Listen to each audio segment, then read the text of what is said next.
नमस्कार दोस्तों, हिंदू धर्म में ओम एक विशेष ध्वनि का शब्द है। तपस्वियों और ध्यानियों ने जब ध्यान की गहरी अवस्था में सुना कि कोई ऐसी ध्वनि है जो लगातार सुनाई देती रहती है, शरीर के भीतर भी और बाहर भी, हर कहीं वह ध्वनि निरंतर जारी है और उसे सुनते रहने से मन और आत्मा शांति महसूस करती है, तो उन्होंने इस ध्वनि को नाम दिया ओम। आइए जानते हैं इसके 10 रहस्य और चमत्कार।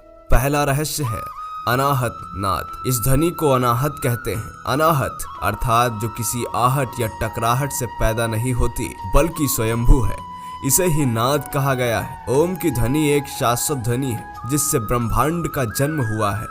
ओम एक ध्वनि है जो किसी ने बनाई नहीं है।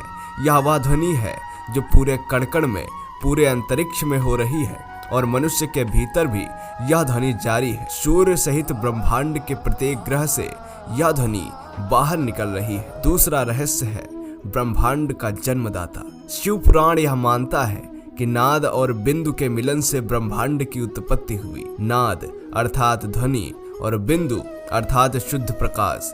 यह ध्वनि आज भी सतत जारी है। संपूर्ण ब्रह्मांड और कुछ नहीं, सिर्फ कंपन, ध्वनि और प्रकाश की उपस्थिति ही है। जहाँ जितनी ऊर्जा होगी वहाँ उतनी देर तक जीवन होगा।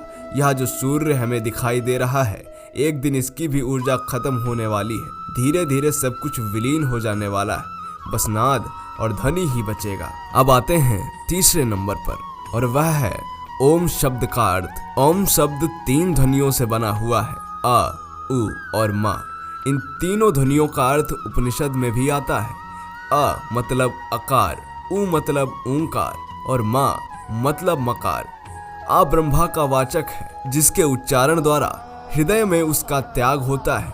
उ विष्णु का वाचक है जिसका त्याग कंठ में होता है। माँ रुद्र का वाचक है जिसका त्याग तालु मध्य में होता है। बात करते हैं चौथे नंबर की, वह है ओम का आध्यात्मिक अर्थ। ओ, उ और मा उक्त तीनों अक्षरों वाले शब्द की महिमा अपरंपार है। यह नाभि, हृदय और आज्ञा चक्र को जगाता है। यह ब्रह्मा, विष्णु और महेश का भी प्रतीक है।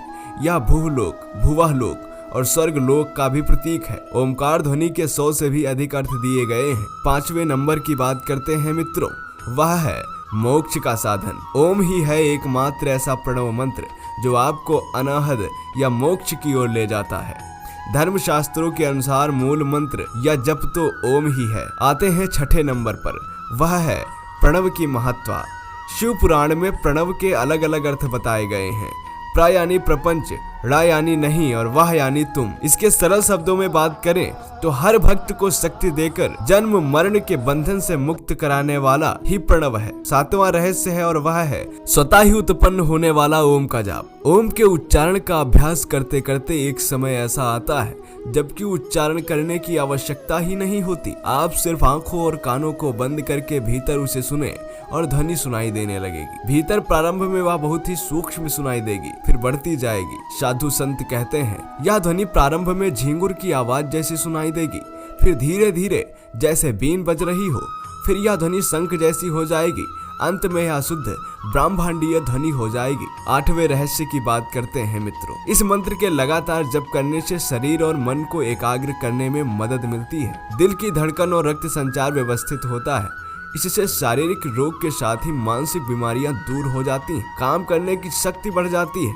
इसका उच्चारण करने वाला और इसे सुनने वाला दोनों ही लाभान्वित होते हैं। अब आते हैं नंबर 9 पर, और वह है सृष्टि की विनाश करने की क्षमता। ओम की ध्वनि में यह शक्ति है या इस ब्रह्मांड के किसी भी ग्रह को फोड़ने या संपूर्ण ब्रह्मांड को नष्ट करने की क्षमता रखता है। यह ध्वनि सूक्ष्म से भी सूक्ष्म और विराट से भी विराट होने की क्षमता रखती है। बात करते हैं इस वीडियो के अंतिम रहस्य के बारे में, वह है कि सभी ज्योतिर्लिंगों के पास स्वतः ही ओम का उच्चारण होता रहता है। यदि आप कैलाश पर्वत या मानसरोवर झील के क्षेत्र में जाएंगे तो आपको निरंतर एक आवाज सुनाई देगी, जैसे कि कहीं आसपास में एरोप्लेन उड़ रहा हो। लेकिन ध्यान से सुनने पर यह आवाज डमरू या ओम की ध्वनि जैसी होती है। वैज्ञानिक कहते हैं कि हो सकता है यह आवाज बर्फ के पिघलने की हो।